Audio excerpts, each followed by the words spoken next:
धर्मेंद्र प्रधान एक वही मांग कि धर्मेंद्र प्रधान इस्तीफा दो, धर्मेंद्र प्रधान इस्तीफा दो। जब तक धर्मेंद्र प्रधान का इस्तीफा नहीं होगा तब तक किसी भी क्षेत्र से आंदोलन की आवाज चुप नहीं होगी। क्या लगता है धर्मेंद्र प्रधान इस्तीफा देंगे?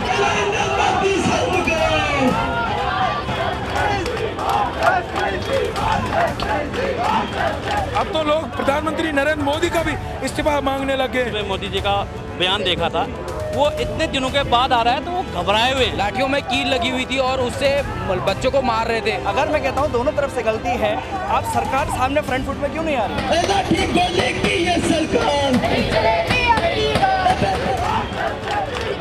कहीं लड़की को चाटा मारा जा रहा है, कहीं बदतमीजी की गई, अभी तक उस पर भी एक्शन नहीं लिया गया है। जब पेपर लीक हुआ तो सबसे पहले जो हमारे माननीय प्रधानमंत्री जी है उनका बयान सबसे पहले आना चाहिए। सरकार को लगता था ये लोग सिर्फ सोशल मीडिया चलाते हैं।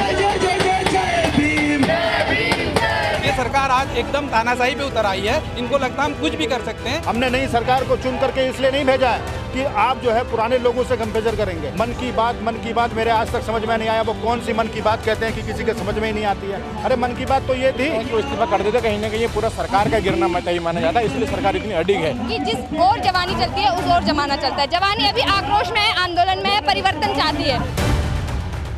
नमस्कार, आप देख रहे हैं न्यूज़ 31 और मैं हूं आपके साथ किरण। इस वक्त हम मौजूद है हल्द्वानी के बुद्ध पार्क में और इस वक्त जो यहाँ पे आप देख सकते हैं मेरे पीछे काफ़ी लोग इकट्ठा हैं। अगर मैं बात करूँ तो ज़्यादातर यहाँ पे युवा है। जैसा कि आप सभी जानते हैं पेपर लीक के लिए लगातार विरोध देखा जा रहा है। जंतर मंतर का आपने दृश्य देखे होंगे कि कैसे वहाँ पे जो है विरोध प्रदर्शन देखने को मिला। 26 दिन से सोनम वांगचुक हंगर स्ट्राइक पे बैठे थे, आज जाके उन्हें अपनी हंगर स्ट्राइक तोड़ी है। लेकिन युवाओं में जो विरोध है वो काफ़ी ज़्यादा बढ़ता जा रहा है। आपने लगातार सोशल मीडिया पे वीडियो देखी होगी, कहीं बच्चों को पीटा जा रहा है, बच्चों के साथ क्या हालत किए जा रहे हैं, बच्चे प्रोटेस्ट कर रहे हैं, शांतिपूर्ण प्रोटेस्ट कर रहे हैं, तो बच्चों के साथ क्या दशा की जा रही है आप सभी ने देखा होगा। तो आज हम यहाँ पे मौजूद हैं, युवाओं से बात करेंगे कि जंतर मंतर पर जो हुआ उस पर उनकी क्या राय है और जो धर्मेंद्र प्रधान का इस्तीफा मांगा जा रहा है उस पर उनकी मांग कितनी अड़ी है। तो यहाँ पे हमारे साथ कुछ लोग मौजूद हैं, इनसे जानने की सबसे पहले जंतर मंतर का वाक्य की बात करते हैं। सर, शुरुआत हम यहीं से करेंगे। जंतर मंतर पे जो दृश्य हुआ, युवाओं ने प्रोटेस्ट किया, सर क्या कहना चाहेंगे? जैसे उनके ऊपर लाठियां भाजी गई, बहुत ही निंदनीय था। मैं भी वहाँ पर उपस्थित था। जिस तरीके से हमें वहाँ पर लाठियाँ मार रहे थे, कील लगा के, लाठियों में कील लगी हुई थी और उससे बच्चों को मार रहे थे। सरकार को शर्म आनी चाहिए। डेमोक्रेसी कहाँ चली गई है? क्या इस तरीके से बच्चों का स्वागत करते हैं? वहाँ पे अगर कोई दिक्कत थी बैठ के बात करते। इतने समय हो गए, 20 दिन अनशन में हो गए उनको। बैठ इतना सारा टेंशन होता ही नहीं बच्चों को। अगर वो पहले ही बच्चों से मुलाकात कर लेते और कुछ आश्वासन दे देते तो ये बहुत ही बड़ा फेलियर है बीजेपी सरकार का। जैसे संसद का जब घेराव हुआ तो बोला गया कि ये लोग रूल्स फॉलो नहीं कर रहे थे, मना किया गया था मार्च के लिए, उसके बाद भी मार्च निकाली गई। तो सर क्या लगता है, क्योंकि 1 महीने से स्ट्राइक चल रही थी उसके बावजूद नहीं सुना गया और लास्ट में बच्चों के ऊपर थोप दिया गया? देखिए मैम, जब संसद घेराव था उस टाइम मैं सबसे आगे था वहाँ पे, मगर मुझे कहीं ना कहीं लगता है कहीं पे कुछ हुड़दंगी मौजूद थे या फिर ये पार्टी की तरफ से ही कहें कि एक एजेंडा चलाया जाता था। बट जो बच्चा वहाँ पे युवा जो आया था वो फूल लेके बहुत ही शांतिपूर्ण तरीके से प्रोटेस्ट कर रहा था। जब वहाँ पे लाठियाँ चार्ज हुई उसके बाद दोनों तरफ से बहुत गुंडागर्दी होगी। मगर मैं यहाँ पे सरकार को चेताना चाहूँगा, अगर मैं कहता हूँ दोनों तरफ से गलती है, आप सरकार सामने फ्रंट फुट में क्यों नहीं आ रही है? सरकार को अपनी जवाबदेही लेनी चाहिए। अगर 1.5 महीने से कोई आंदोलन चल रहा है और बच्चों का भविष्य खराब हो रहा है तो उसके लिए आप आगे आइए, आप बताइए क्यों ऐसी चीज़ हो रही है। और इस्तीफा देना, आज तक पहले भी बहुत से इस्तीफे हो चुके हैं, मगर सरकार इतनी जिद्दी हो चुकी है कि ये अपना इस्तीफा देने से मंजूर नहीं कर रही है। दोनों सरकारें, जैसे सिविल ड्रेस में भी वहाँ पे अफसर मौजूद थे, सर उनके बारे में क्या कहना चाहेंगे कि सिविल ड्रेस में लोगों को भी मारा गया, कई रिपोर्टरों को भी मारा गया, उस पर क्या कहना चाहेंगे? देखिए मैम, उनकी तो अगर बाय चांस बच्चों पे जो विदाउट ड्रेस वहाँ पे हावी हो रहे हैं और लाठी चार्ज कर रहे हैं, अगर उनको कोई हो जाता है तो उनकी जवाबदेही मुझे लगता है सरकार भी नहीं लेगी, क्योंकि वो नॉन ड्रेस हैं और हमें पता भी नहीं है वो पुलिस वाले हैं। और जहाँ पे ऐसी गुंडागर्दी होगी तो वहाँ पे ऑब्वियस सी बात है, देखो विरोध का प्रतिरोध होता ही होता है। तो वहाँ पे युवाओं द्वारा कहीं ना कहीं उनको मारा जा रहा है और उनके द्वारा भी कहीं ना कहीं युवाओं को मारा जा रहा है। तो अनरेस्ट रहना ये बहुत ही प्रशासन की तरफ से बहुत बेकार चीज़ है। सर, इतना बड़ा विरोध प्रदर्शन देखने को मिल रहा है, युवा जो है इकट्ठा हो गया है, एकत्र हो गया है। जो बोला जाता था जेन जी है, कुछ नहीं करेंगे, सरकार को लगता था ये लोग सिर्फ सोशल मीडिया चलाते हैं, लेकिन अब सड़कों पे उतर आए हैं और सरकार के खिलाफ है। सर क्या कहें? मैम, सबसे इम्पोर्टेंट चीज़ ये होती है कि खाली कहने के लिए लोकतंत्र नहीं होता, उस लोकतंत्र में हमारे देश के नागरिकों को पार्टिसिपेट भी करना पड़ेगा। जिस तरीके से 70-80s के दौर में कांग्रेस पार्टी को ये लगना लग गया था कि हम डिक्टेटर हैं, हम अपने मर्जी से चलाएंगे, तो जनता ने जिस तरीके से उनको हटाने का काम किया, लोगों को समझना पड़ेगा ये सरकार आज एकदम तानाशाही पे उतर आई है। इनको लगता है हम कुछ भी कर सकते हैं, क्योंकि इनको लग रहा है हमें कोई हरा तो सकता नहीं है। तो ये हमें केवल अपना वोट का यूज करके इनको धीरे धीरे से इस देश से इनकी जो रियल इनकी वैल्यू है पब्लिक के सामने पॉलिटिकल पार्टियों की, वो हमें दिखानी होगी, तब ये बदलाव हो पाएगा। ये वही इनके अंदर घमंड आ चुका है जो 70-80 के दौर में कांग्रेस पार्टी के ऊपर था।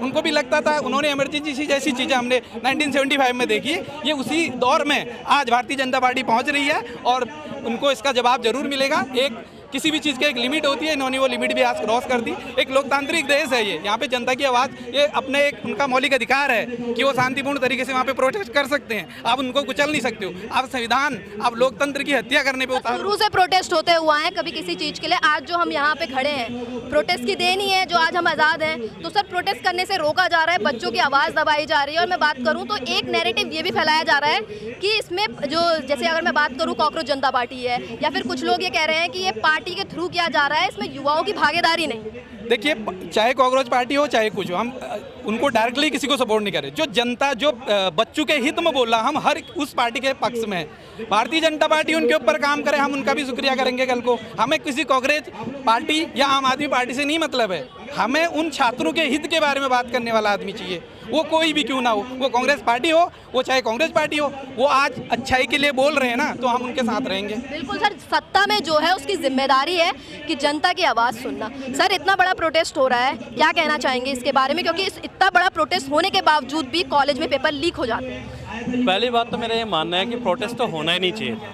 जब पेपर लीक हुआ तो सबसे पहले जो हमारे माननीय प्रधानमंत्री जी है उनका बयान सबसे पहले आना चाहिए था। बीजेपी में जितने भी बड़े नेता हैं, जितने भी हैं, चाहे वो शिक्षा मंत्री से लेकर प्रधानमंत्री से लेकर जितने भी हमारे हैं मंत्री हैं, इनका सबसे पहले बयान आना चाहिए था, ना कि विपक्षियों का। आज विपक्ष को इस प्रकार से रोड पर आने या जनता को या पब्लिक को या स्टूडेंट को रोड पर आने की जरूरत नहीं थी। ये जिम्मेदारी थी जो सरकारें हैं, चाहे वो राज्य सरकारें हैं चाहे केंद्र सरकारें हैं, ये उनकी जिम्मेदारी बनती है और उन्होंने सबसे पहले ये कदम उठाना चाहिए था। और आज उन्होंने कदम नहीं उठाया है, तभी जाके विपक्षी पार्टियाँ उनके विरोध में आ रही। विरोध प्रदर्शन नहीं है ये, देखिए आप अपने हक की लड़ाई, जो चीज़ गलत है उस चीज़ के लिए मौलिक अधिकार है, जो चीज़ गलत है उसके लिए बोल रहे हैं छात्र, चाहे वो विपक्षी पार्टियां हैं, चाहे वो छात्र हो, चाहे एक बात बताओ, वहाँ पर मुझे 16 साल का बच्चा दिखाई दे रहा है दिल्ली में, क्या वो किसी पार्टी से हो सकता है? नहीं हो सकता ना। क्या उसका एक राजनीतिक विचार हो सकता है? बिल्कुल नहीं हो सकता। वो अपने भविष्य को लेकर चिंतित है। इसीलिए मैं कहना चाहता हूँ, जो आज देख रहे होंगे, आज मैंने सुबह मोदी जी का बयान देखा था, वो इतने दिनों के बाद आ रहा है तो वो घबराए हुए हैं।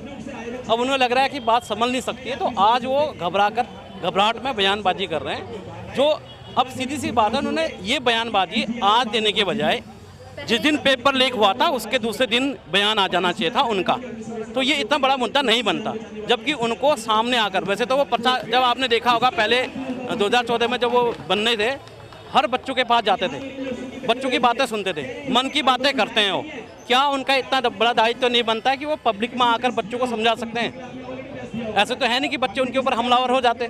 आज तो उनका आना तो दूर, बच्चों की बात ही नहीं सुनी जा रही है, तो आएंगे कहाँ? हाँ, वही तो कह रहा हूँ, बच्चों के उनको आना चाहिए ना, वही मैं कह रहा हूँ, उनको आना चाहिए था। तो आज जैसे 25 दिन बीत गए हैं, वो बयानबाजी कर रहे हैं। एक शॉर्ट वीडियो डाली है उन्होंने, तब भी इतने दिनों के बाद भी, जबकि उनको अपने मंत्रियों को डांटना चाहिए था पब्लिकली कि हम एक्शन लेंगे, हम इस्तीफा लेंगे, इनको एक्शन लेंगे। इनका ये बयान पहले आ जाना चाहिए था। ये चीज़ सर, जैसे लड़कियों के साथ वहाँ पे दुर्व्यवहार करते हुए देखा गया, वहीं हमारे गृह मंत्री अमित शाह कहते हैं कि हमारे प्रधानमंत्री मोदी जी के लिए बच्चों के भविष्य से बढ़कर कुछ नहीं है। तो क्या लगता है सर इस बयान? अगर आप हमारे गृह मंत्री जो अमित शाह जी हैं, उनके हिस्ट्री पता करेंगे, उनसे बड़ा गुंडा कोई नहीं है। वो आपने देखा होगा, बीजेपी सरकार महिला सशक्तिकरण की बात करती है ना, वो दिखाई दिया होगा आपने कितना महिला सशक्तिकरण किसके लिए है? सर पेपर लीक की बात करें या महिलाओं के कोई भी केस की बात करें, बीजेपी का नाम सबसे आगे हो। कुछ नहीं है, ये सब दिखोसला है। अगर मैं महिला सशक्तिकरण की बात में आपको एक चीज़ बताऊं, क्या एक आम जो घरेलू या मेरी माताएं हैं या आम पब्लिक की जो महिला है, क्या उनका भला हो सकता है? महिला सशक्तिकरण से नहीं हो सकता। वो किस लिए है कि 30% नेता बन सकें। और नेता कौन बनेगा? वो नेताओं की बीबियां बच्चे तो बनेंगे नेता, घरेलू महिलाएं तो बनेंगे नहीं। तो वो महिला सशक्तिकरण उन अपने बच्चों बीवियों के लिए कर रहे हैं, वो हमारे माँ बहनों के लिए नहीं कर रहे हैं। अगर करना था इतना दिक्कत तो वो एक्शन वहाँ पर लेना चाहिए था। वहाँ पर दिखाई दे रहा है कि किस प्रकार से डंडू में कीले मार के बच्चों के ऊपर फेंका जा रहा था। सर क्या कहना चाहेंगे? सर प्रोटेस्ट हो रहा है, इतने सारे युवा सड़कों पर उतर आए हैं, क्या लगता है सर मांग पूरी होगी? धर्मेंद्र प्रधान इस्तीफा देंगे? धर्मेंद्र प्रधान को अभी तक इस्तीफा दे देना चाहिए था कायदे से। जब किसी भी विभाग में कोई कर्मचारी हो या कोई भी जिम्मेदार जगह पे बैठा होता है, अगर वो अपना कार्य नहीं करता तो उसका सस्पेंशन लेते हैं, चाहे वो इंस्पेक्टर हो, चाहे वकील हो, कोई भी हो। लेकिन आज सरकार इतने अहम में चूर है। जिस दिन अनशन में जब दिल्ली में जंतर मंतर में लोग बैठे थे, 18-20 दिन तक लगातार धरने पे बैठे रहे। सरकार ने ये समझा कि ये छोटी मोटी सी चीज़ है और इसको 2-4 दिन में हम हैंडल कर लेंगे। लेकिन आज जो है पूरे भारतवर्ष में आज कौन से प्रदेश में ऐसा जगह है जहाँ पर धरना प्रदर्शन नहीं हो रहा है? कोई शिक्षा के लिए, कोई स्वास्थ्य के लिए, कोई बीमारी के लिए, कोई रोजगार के लिए, हर प्रदेश में ये सारे धरने प्रदर्शन चल रहे हैं। लेकिन सरकार ने इतनी तानाशाह सरकार मैंने अपने पूरे जीवन काल में नहीं देखी। मैंने कांग्रेस की सरकार भी देखी, लेकिन इस प्रकार की सरकार कम से कम वहाँ पर 2 दिन, 4 दिन, 5 दिन के बाद ये वही लोग हैं जिनने अपना वोट डाल करके, सपोर्ट डाल करके आपको उस सत्ता पे बैठाया है। आज आपके अंदर इतना ईगो आ गया कि आज जो हमारा भविष्य है, कुछ डॉक्टर्स बनते, कुछ इंजीनियर बनते, कुछ वकील बनते, लेकिन आज उन्हीं के पेपर्स लीक होंगे। वो कहाँ पर जाएगा ये भारतवर्ष का भविष्य, और कैसे भारतवर्ष का जो है। सर कुछ लोग तो ये भी कह रहे हैं कि कांग्रेस के टाइम पे भी ऐसे किस्से हुए हैं, लेकिन किसी ने इस्तीफा नहीं दिया है, तो अभी भी इस्तीफा नहीं होना चाहिए। ऐसा है, जो हुआ है उसको लेकर के नहीं चलेंगे। जो हमने नई चीज़ों के लिए हमने नई सरकार बनाई है, अभी उनने क्या किया क्या नहीं किया पीछे जा कर के नहीं, हमें सिर्फ आगे के देखना चाहिए। ये समस्या आनी ही नहीं चाहिए। पुरानी सरकारों में जो हुआ हुआ, हमने नई सरकार को चुन करके इसलिए नहीं भेजा है कि आप जो है पुराने लोगों से कंपेयर करेंगे। आप नई चीज़ों को बात करिए ना। आपने ऐसी समस्या पैदा क्यों होने दी? ऐसे लीक जो पेपर्स लीक हो रखे हैं, वो कैसी अर्थव्यवस्थाएं हैं आपके पास? कैसा आपने मंत्री रखा हुआ है, उसने उन सारी चीज़ों में कार्य क्यों नहीं किया? सवाल है सबसे बड़ा ये। इस सवाल को इनको मंथन करना चाहिए जो सारे मंत्री हैं। आज उत्तराखंड का हिसाब किताब देख लीजिए। हमारे धन सिंह रावत जी शिक्षा मंत्री भी हैं, स्वास्थ्य मंत्री भी हैं, पीछे दोनों लोग परेशान हैं। स्वास्थ्य के लोग भी बैठे हुए हैं। शिक्षा के लिए हमारा जो बच्चा है, जो नीट की परीक्षा, जो कोई भी परीक्षा दे रहा है, हर व्यक्ति अपने घर से निकल के कोचिंग सेंटर जा रहा है, वहाँ पर तैयारी कर रहा है, हजारों की पैसे की तनख्वाह लगा करके अपना शिक्षा दीक्षा कर रहा है। लास्ट में जो है उसको क्या मिल रहा है? Paper leak. उनके माता पिता कर्जा ले करके, मजदूरी करके, दिहाड़ी करके, किसी तरीके से हर प्रत्येक व्यक्ति जो रिक्शा चलाने वाला है वो भी अपने बेटे को सोचता है कि जो मैंने कार्य किया है वो मेरा बेटा ना कर पाए, मेरी बेटी ना कर पाए, वो थोड़ा सा मजबूत हो जाए, सशक्त हो जाए, पढ़ी लिखी हो जाए, समझदार हो जाए। इस आशा में प्रत्येक ये गरीब तबके के लोग ही हैं जो मेहनत कर रहे हैं।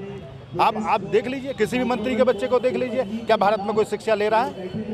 ये जितने बड़े बड़े उद्योगपति हैं, क्या इनके फ्यूचर तो पहले से सेट है ना? उनका फ्यूचर सबसे सेट है। और इस बार ऐसी जितनी भी सरकारें हैं, इन सरकारों को आईना दिखाने का समय आ चुका है।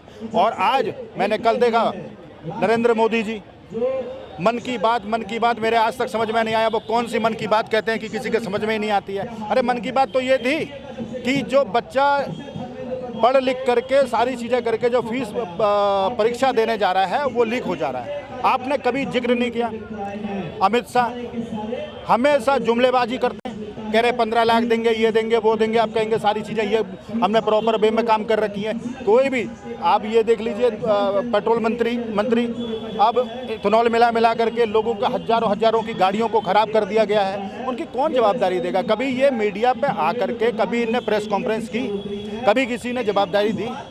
तो आज नेशनल मीडिया इतनी बिक चुकी है कि मैं समाचार सुन रहा था, उस समाचार में उत्तराखंड जो था सोने की चिड़िया थी। इतने संसाधन उनने मेरे को 15 से 20 मिनट में 4 बार रिपीट करके सुनाए। मैंने कहा हमें तो काम करने की आवश्यकता ही नहीं है। मैं तो बैठे बैठे बहुत मतलब इतने अच्छे उत्तराखंड के माहौल पर हो गया कि इतनी व्यवस्थाएं उनने बना दी, लेकिन धरातल पे देख लीजिए सारे बच्चे इस तरीके से, और सारे डॉक्टर्स जो 10-12 साल से यहाँ पर कर्मचारी हैं, अब उनकी उम्र निकल गई है, 15-15 साल 10-10 साल वो नर्सिंग में काम कर लिए हैं। उनको ना उनका पे स्केल बढ़ रहा है, ना उनको परमानेंट किया जा रहा है, ना इधर के रहे ना उधर के रहे। अगर वो दूसरी तैयारी करते हैं उनका समय निकल चुका है। तो इस जगह पे जो ये सरकार चाहती है कि आज सरकार जो है बिल्कुल भ्रष्ट हो चुकी है और इनको जवाब देने का समय आ चुका है। इनको बाहर करेंगे पूरे भारतवर्ष से।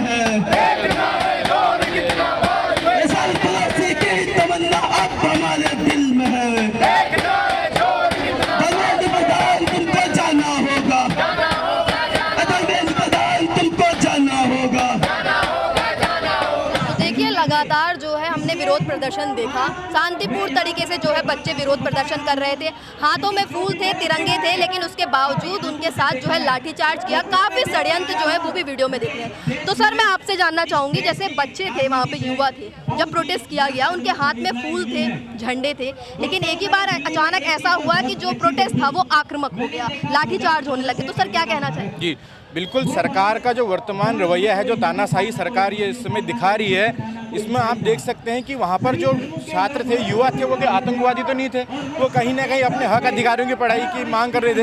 अब देख सकते हैं, मैं भी एक दिल्ली यूनिवर्सिटी का छात्र रहा हूँ और जिस प्रकार मैंने भी जो परीक्षाएं हैं जैसे यूपीएससी जैसे एग्जाम की तैयारी की, आप 1 साल तैयारी करते हो, लगभग 12-14 घंटे आप दिन के प्रतिदिन पढ़ाई करते हैं, उसके बावजूद भी साल में 1 दिन आपका एग्ज़ाम होता है और एक दिन वो एग्ज़ाम लीक हो जाए तो आपके ऊपर क्या बीतेगी? आपकी वो 1 साल की मेहनत, वो दिन के 10-12 घंटे जो आप पढ़ाई कर रहे थे, उस मेहनत का क्या होगा? उस मेहनत के प्रति जवाबदेही किसकी होगी? उस जिम्मेदारी के सवाल करने के लिए लोग वहाँ पहुँचे थे, युवा पहुँचे थे कि आखिर आप जिम्मेदार लोग, क्योंकि ऐसा तो नहीं कि उनने किसी और से, जिम्मेदार लोगों से प्रश्न पूछा था तो उनका हक बनता था, उनका अधिकार बनता था सवाल का जवाब मांगना।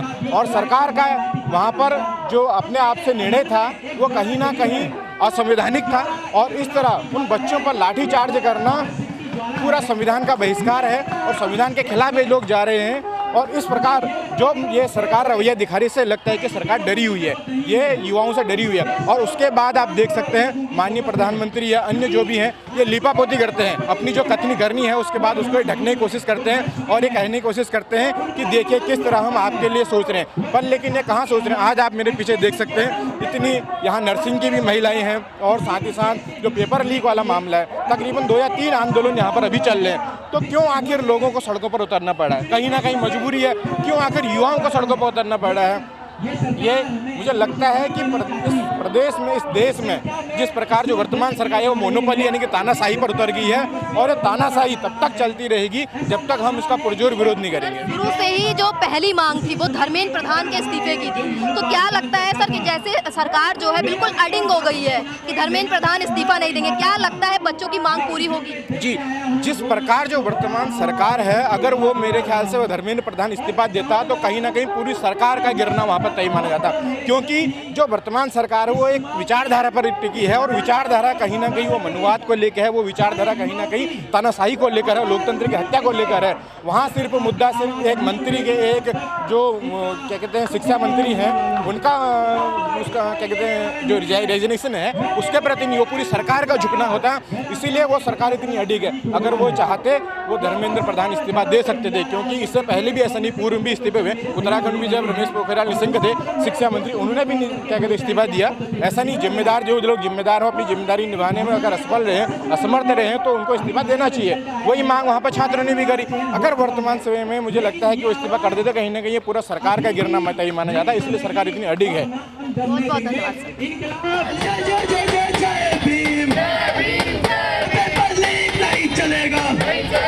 युवाओं की मांग एक ही है, धर्मेंद्र प्रधान का इस्तीफा। क्या लगता है मैम, इस्तीफा होगा? क्योंकि जैसे सरकार रनिंग है, 1 महीना होने को है, लेकिन अभी तक कोई एक्शन नहीं लिया गया है, खाली लीपापोती चल रही है। क्या कहना चाहिए? सबसे पहली बात हमारी मांग है, युवाओं की मांग है, पूरे देश के युवा की मांग है कि सबसे पहले धर्मेंद्र प्रधान का इस्तीफा तो होना ही चाहिए। किसी भी हाल में जब तक धर्मेंद्र प्रधान का इस्तीफा नहीं होगा, तब तक किसी भी क्षेत्र से आंदोलन की आवाज़ चुप नहीं होगी।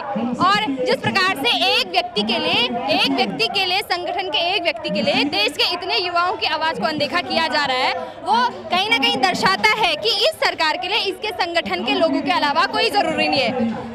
हमारी भारतीय जनता पार्टी जो सरकार अभी सत्ता में बैठी है, केंद्र में बैठी है, उसके लिए उसके सत्ता के लोग जरूरी है, उसके लिए वो बाहरी जनता युवा जरूरी नहीं है। पर मैं एक चीज़ बता देती हूँ कि जिस ओर जवानी चलती है उस ओर जमाना चलता है। जवानी अभी आक्रोश में है, आंदोलन में है, परिवर्तन चाहती है।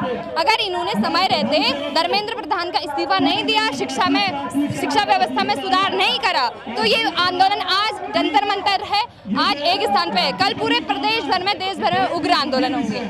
जैसे वहाँ पे महिलाओं के साथ भी बदतमीजी देखी गई पुलिस के द्वारा, जो हमारे सुरक्षा कर्मी है, जिन पे हम भरोसा करते हैं कि हमारी सुरक्षा करेंगे, लेकिन ऐसी वीडियो सामने आई है जो महिलाओं के साथ साफ तौर पे बदतमीजी करते हुए दिख रहे हैं। एक कहीं लड़की को चाटा मारा जा रहा है, कहीं बदतमीजी के लिए अभी तक उस पर भी एक्शन नहीं लिया गया है। क्या कहेंगे? देखिए, मैं खुद उस चीज़ का हिस्सा रही हूँ, मैं जंतर मंतर में थी और जो चीज़ें देखी मैंने सामने, मैं उस चीज़ को देखते हुए मैं इमोशनल हो गई थी बहुत ज़्यादा कि ये हमारा देश है, ये हमारा विश्व गुरु देश है, ये हमारा लोकतांत्रिक देश है, ये हमारी भारत माता, जिस देश को माता के नाम से जाना जाता है, जिस देश में 2 दिन पहले ये सत्ता के लोग नारी अधिनियम करके चिल्ला रहे थे, नारी की शक्ति की बात कर रहे थे, आज वही अपने पुलिस प्रशासन से डंडे पड़वा रहे हैं। हम लोग वहाँ भीड़ में थे, हम पे डंडे पड़े थे और डंडे मारने वाला कोई महिला पुलिस नहीं थी वहाँ पे, सारे पुलिसकर्मी थे, पुरुष पुलिसकर्मी थे वहाँ पे, सारे जितने भी थे। और जो बर्बरता युवाओं के साथ हुई है, एक तो आपने देखा होगा कि महिलाएं या छात्राएं बहुत कम अपनी आवाज़ उठाती हैं। अगर किसी ने हिम्मत करी है, देश भर में महिलाएं और बेटियां जो हैं आवाज़ उठा रही हैं, लेकिन उनकी आवाज़ों को ऐसे मरने लायक छोड़ दे रहे हैं, मरे दर्जे का, तो सोच सकते हैं आप हमारे लोकतंत्र की क्या स्थिति है और हमारे देश में महिलाओं की क्या इज्जत है।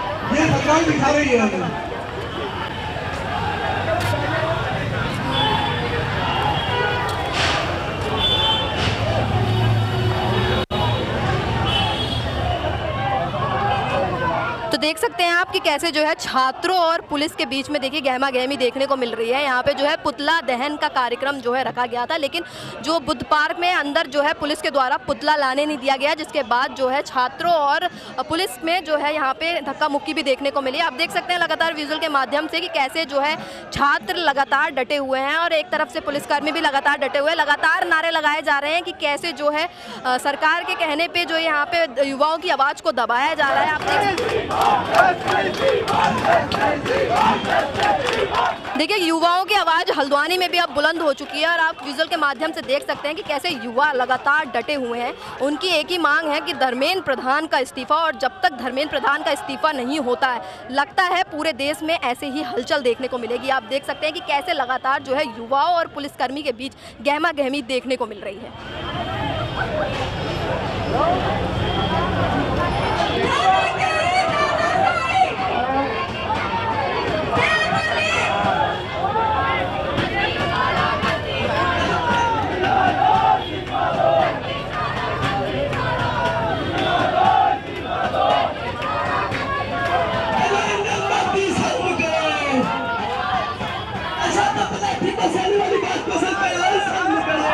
तो आप देख सकते हैं कि कैसे जो है छात्रों और पुलिस बल के बीच में जैसे धक्का मुक्की देखने को मिल रही है। जो है पुतला दहन यहाँ पे नहीं करने दिया जा रहा है कि आप देख सकते हैं लगातार दोनों में आपस में बहस हो रही है। ना युवा हार मान रहे हैं और ना ही पुलिसकर्मी हार मान रहे हैं। आप देख सकते हैं कि इसमें महिलाएं भी हैं, पुरुष भी हैं। आप लगातार देख सकते हैं कि कैसे हल्द्वानी का इस वक्त आप माहौल देख सकते हैं कि युवाओं के अंदर काफ़ी ज़्यादा जो है आक्रोश है। युवा काफ़ी ज़्यादा क्रोधित है क्योंकि इतनी मेहनत करने के बाद भी हर बार पेपर लीक हो जाते हैं, लेकिन 1 महीने से प्रोटेस्ट हो रहा है। धर्मेंद्र प्रधान का इस्तीफा मांगा जा रहा है, लेकिन धर्मेंद्र प्रधान इस्तीफा नहीं दे रहे हैं और ये उसी की चिंगारी है जो अब ये बढ़ते जा रही है और पूरे देश में यही हाल है। फिलहाल आप ये तस्वीर देख रहे हैं जो हल्द्वानी से देख रहे हैं। आप देख सकते हैं कि कैसे जो है धक्का मुक्की लगातार पुलिस बल के बीच में और युवाओं के बीच में आपको देखने को मिल रही है। बीच में यहाँ पे पुतला रखा गया है, पुतला दहन की बात कही जा रही है, लेकिन पुतला दहन करने से यहाँ पे पुलिस द्वारा रोका जा रहा है, लेकिन युवा भी बिल्कुल हार मानने को तैयार नहीं है।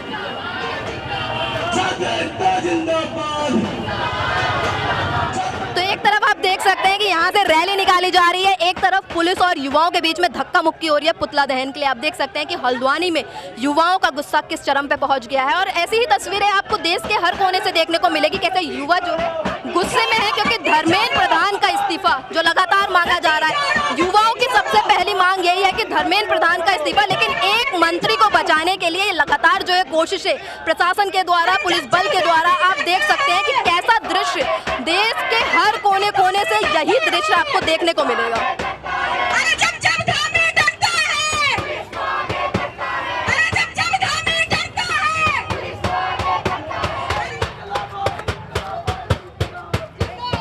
तो देख सकते हैं आप मेरे पीछे की जो युवा है वो रैली निकाल चुके हैं और ये जो सिटी मजिस्ट्रेट के पास जा रहे हैं ज्ञापन देने और लगातार वही मांग कि धर्मेंद्र प्रधान इस्तीफा दो, धर्मेंद्र प्रधान इस्तीफा दो। आप आवाज़ सुन सकते हैं कि लगातार यही नारे के साथ जो है पूरे देश के युवाओं की, छात्रों की जो आवाज़ है बुलंद हो चुकी है। आप देख सकते हैं धर्मेंद्र प्रधान का इस्तीफा ही लगातार मांगा जा रहा है और जब तक धर्मेंद्र प्रधान का इस्तीफा नहीं होता है तब तक लगता है देश के युवा शांत नहीं होने वाले और ऐसे ही युवा दिखते रहेंगे।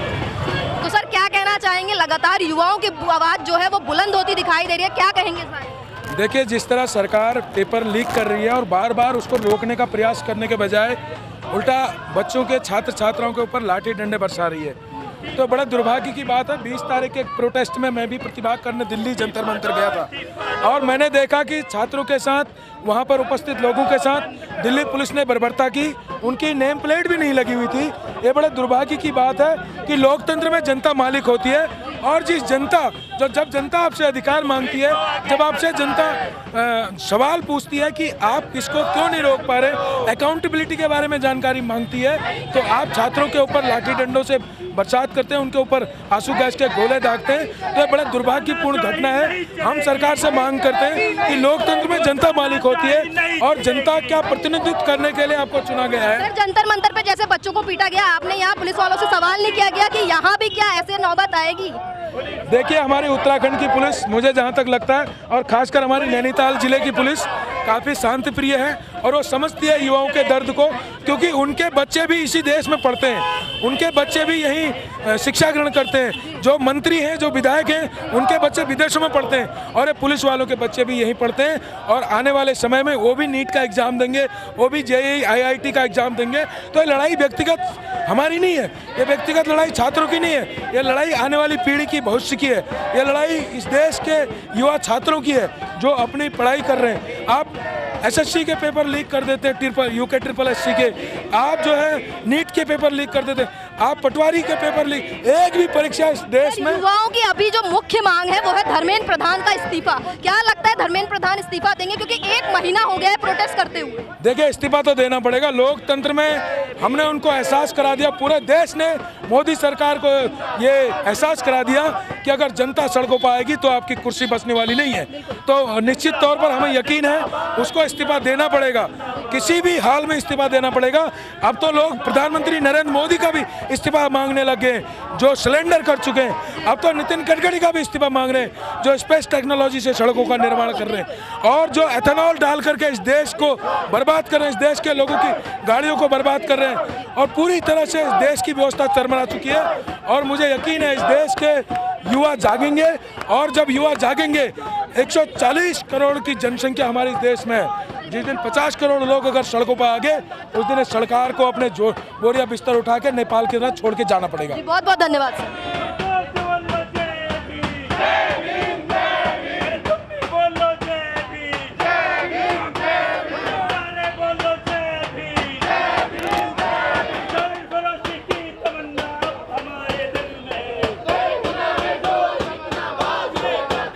सर क्या कहना चाहेंगे? सर, सबसे पहला मेरा ये सवाल है, युवा लगातार परेशान है। वैसे परेशान होने की बात करूं तो अभी हमारे देश में हर कोई वर्ग परेशान है, चाहे बच्चे हो, महिला हो, बुजुर्ग हो, हर कोई परेशान है। लेकिन इस समय जो युवा लगातार प्रोटेस्ट कर रहा है, 1 महीना हो गया, लेकिन उसके बावजूद भी कोई सुध नहीं ली गई है। सर क्या कहेंगे? लगातार जिस तरीके से छात्रों के साथ अत्याचार हो रहा है, देश के नागरिकों के साथ हर तरीके का जुल्म ढाया जा रहा है, वो बहुत शर्मनाक है।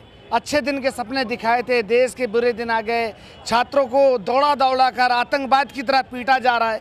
इससे ज़्यादा क्या बुरे दिन चाहिए? लगातार बड़ी बड़ी बातें हो रही हैं, किसी की कोई सुनवाई नहीं है। जिस तरीके से दिल्ली पुलिस ने छात्रों को दौड़ा दौड़ा कर सरकार के इशारे पर पीटा, वो शर्मनाक है। जितने भी इस कृत्य में दोषी पुलिसकर्मी उनके खिलाफ कठोर से कठोर कानूनी कार्रवाई करनी चाहिए। छात्रों को न्याय मिलना चाहिए। नीट पेपर के जितने भी दोषी लोग हैं उनको फांसी के फंदे तक पहुंचाने का काम करना चाहिए। शिक्षा मंत्री और प्रधानमंत्री को नैतिकता के आधार पर एक सेकंड भी सत्ता की कुर्सी में बने रहने का हक नहीं है, लेकिन बेशर्मों की तरह डटे हुए हैं। शर्म महसूस होनी चाहिए। और ऊपर से लाठीचार्ज करवा रहे हैं, दौड़वा रहे हैं, पिटवा रहे हैं। ये कहाँ का लोकतंत्र है? पूरे देश का मजाक बना रखा है। पूरी जनता, पूरे देश का हर वर्ग महंगाई, बेरोजगारी, भ्रष्टाचार, बदहाल स्वास्थ्य सेवा, पलायन जैसी समस्याओं से जूझ रहा है। और छात्रों के ऊपर लगातार लाठीचार्ज और किसी को आतंकवादी कह देना, किसी को खालिस्तानी कह देना। जो भी भाजपा सरकार के खिलाफ बोलता है वो देश का दुश्मन, देशद्रोही, वो आतंकवादी, वो भ्रष्टाचारी। ये कहाँ का लोकतंत्र है? किस दिशा में इस देश को ले जाना चाहते हैं? देश के भविष्य, जो भारत के भाग विधाता हैं, जो इस देश की नींव को मजबूत करने का काम करेंगे, अगर उनको इस तरीके की संज्ञा दी जाएगी तो लोगों का मनोबल टूटेगा, लोग पढ़ाई लिखाई से दूर जाएंगे। मैं यही कहना चाहता हूँ, न्याय हो। जो भी इस प्रकरण में दोषी पुलिसकर्मी उनको भी कड़ी से कड़ी कार्रवाई हो और प्रधानमंत्री और शिक्षा मंत्री इस्तीफा दें। बहुत बहुत धन्यवाद सर। तो यहाँ पे अभी हम एसडीएम कार्यालय में यहाँ मौजूद थे। यहाँ पे आपने देखा कि कैसे जो एसडीएम को यहाँ पे ज्ञापन सौंपा गया, जैसे जंतर मंतर पे जो हुआ वो आप सभी ने देखा कि क्या हुआ, कैसे बच्चों के साथ लाठीचार्ज किया गया, बच्चों को देशद्रोही यहाँ तक बता दिया, पाकिस्तान से कनेक्शन तक जोड़ दिए गए थे। आप सभी ने देखा होगा, सब अवगत है। सोशल मीडिया पर लगातार वीडियो आ रही है कि कैसे पुलिस लाठीचार्ज कर रहे हैं। पुलिस की यूनिफॉर्म में नहीं है, उसके बावजूद बच्चों पर लाठी भाजी जा रही है। तो ये कृत्य देखा आपने, लगातार देश के हर कोने कोने में युवा ऐसे ही परेशान है, युवा सड़कों पर उतर गया है, युवा में एकता आ चुकी है। और अब आप देख सकते हैं कि धर्मेंद्र प्रधान के इस्तीफा लिए बिना ये युवा शांत नहीं होने वाला है और सरकार को झुकना ही पड़ेगा। धर्मेंद्र प्रधान का इस्तीफा जो है युवा लेकर रहेगा। इस रिपोर्ट में इतना ही। ऐसी तमाम रिपोर्ट्स देखने के लिए देखते रहिए न्यूज़ 31। कैमरा पर्सन संतोष के साथ मैं किरण, धन्यवाद।